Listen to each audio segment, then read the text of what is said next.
Welcome to the Casual Corner. I'm Keyshawn Wilson, and I'm here with Angela Bruce Heath. And today we're going to be talking to you about frequently asked questions to do with retirement planning. In the last episode, we touched on a lot of things to do with investments. In this episode, we are going to be touching a little bit more on things like your personal savings. So, we talked about the difference between investing and savings. And I think it's definitely important for one to invest more than they probably do in their savings. But I don't think that savings is something you should run away from. There is a reason and place for it. So like, how would you explain the difference between how we should be looking at savings versus what we use to invest? Oh yes, you're absolutely correct. There is a place for savings. So your savings account is your safe money. You can get access to it very quickly. So depending on how old you are, and everybody's different, typically you should have between 3 to 6 months, maybe even 9 months worth of emergency funds. So you basically add up all your expenses per month, your Belco bill, rent, a mortgage, and groceries, which we all know is high. Add that up, and that will be your monthly, basically, bills, right? And then you multiply that by 3 or 6, and then that's the amount you should have in your savings account.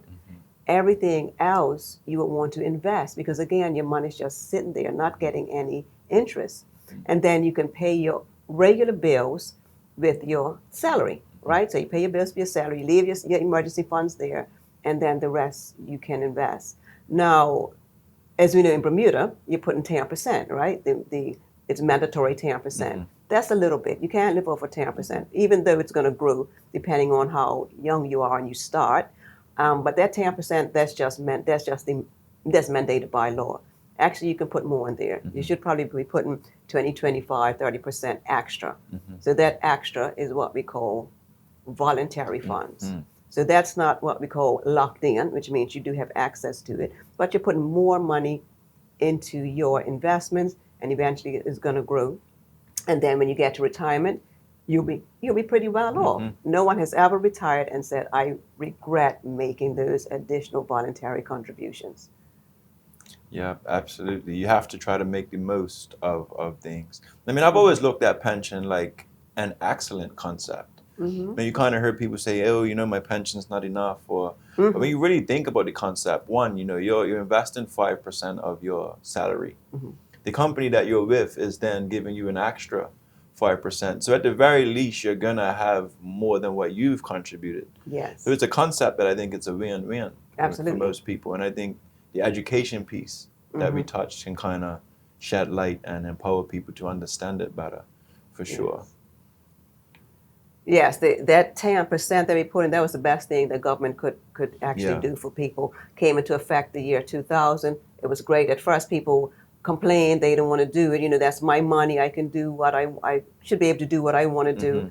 But now that people are retiring, they're so happy that they have it. So we want to encourage them to, yes, put your 5% in, and your employer puts 5%, but put some extra so that when you do retire, retirement comes really quick. Faster than people realize. You're 31 day, you're 59 the next day almost.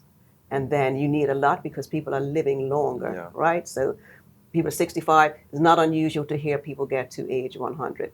So you need your pension and additional funds to fund your lifestyle from when you stop working and stop getting a salary. No, absolutely. So, and even in pensions, we have the profiles, from conservative, moderate, up to aggressive. And I think there's like a thing of the younger you are, the aggressive you should be, or, the older you get, the more conservative you should kind of veer towards. I mean, I personally believe let's make the most of what we can make the most of, however way we can do it. If you understand the volatility, it's essential for growth. So I want to know how you feel about whether one or when one should be considered to be aiming for aggressive, or when one should be considering to make it a little bit more conservative. Yes, and those profiles, the majority of people will be in one of those profiles. So typically, usually the younger you are, the more risk you can take, like you said. So they, in a sense, and we can't tell people what to be in, but they have to be in something that's going to grow for a long period of time. So if they're in the 30s or 40s, that's 20, 30 years until they actually retire. So if the more aggressive they are, the the more growth they'll get on their actual investments. So younger people, in a sense, yeah, should be in something aggressive, but they have to be able to sleep at night. If they're going to freak out when the markets drop, which they do, then that means it's too aggressive, Yeah. right? So then they want to be in something a bit more conservative, but not too conservative, where the money's just outpacing inflation just a little bit. But that's a conversation because everybody's different. I have some older people that want to stay in aggressive. They know the risk, but they want to stay there. So that is a conversation. Everybody's different. So that is a conversation that people should be having. Depends on the person. Depends on the person. Depends on a lot of things. Pension is not just, should not be looked at by itself, but what else you're going to have at retirement. Do you have rental income? Or do you have more bills? Do you have more debt? Do you have a mortgage? Is your mortgage pay it off? So that would determine the way people invest also as they move closer to retirement. Absolutely. I'm glad you mentioned those things. It's very enlightening. I mean, how would one even determine what's enough for them at retirement? You know, so they can plan for that. Like, what would you consider to be enough? Sure. And that's a conversation that has to be had because it's an individualized. What's enough for you might not be enough for me. So it's good to have a plan. We have a lot of calculators on our website, retirement calculators, so you can actually utilize them and see how much you'll have at retirement. It's good to use those calculators. Even on the Pension Commissioner's website, they have a calculator also to show what a person will get at retirement if they continue to contribute what they're contributing. So it's good to look at that and have an idea of what you'll have and then what you think retirement looks like. As mentioned, will you still have mortgage or rent, or are you, a lot of people will be taking care of their kids, or some people even taking care of their parents, right? We call that the sandwich generation, where they take care of kids, grandkids, and parents. So it all depends on what that retirement looks like. It's not a magical number, so to speak. It's different for everyone. And we help them to see what that would look like once they retire. But in a sense, it's never enough in a sense, right? Yeah, so it of depends course. on other things that people We'd have. love to have a billion. So that's why I say pension's just a part of it, a very important part, but it's just a part of the total overall picture. Absolutely. So, I mean, in a nutshell, it sounds like one of the most important things is conversations with the right people. Absolutely. You want to put your scenario or what you have going on into perspective and support that as best you can, rather than figuring it out or winging it or using all of the rules of thumbs out there that may not always apply to you as a person. You know, it's a good entry point.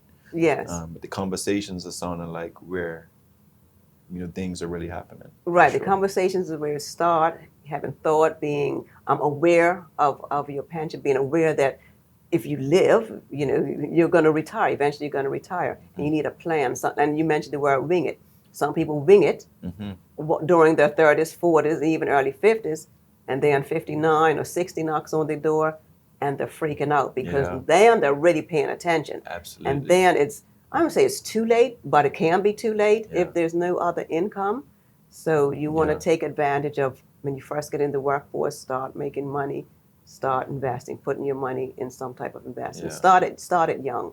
Absolutely. If it's top of mind due to circumstances, it's probably too late to start planning for it. It can be. It can. People, they look at their plan. I'm retiring next year. I had someone reach out to me saying they're retiring the following year. They want to do something aggressive, right? Yeah. You really can't, because the reason you can't do something aggressive you shouldn't when you're going to retire, if that's your only income, because if the markets drop, they don't have that opportunity for it to catch itself, rebound like someone who's younger will be. So don't wait until you're 58, you're 59, you're 60, you're 61, you're retiring next year, because it's basically too late in a sense. I mean, you can change if you've been an aggressive. You can. Well, if you've been an aggressive, you're probably really happy, but start to tailor down to something conservative as you get closer to retirement. Be proactive. Be not proactive. reactive. Exactly. Absolutely. Exactly. Absolutely. Yeah. That's amazing. And that wraps up today's episode of The Casual Corner. I'm Keyshawn Wilson, and this is Angela Bruce Heath, and we will see you on the next episode.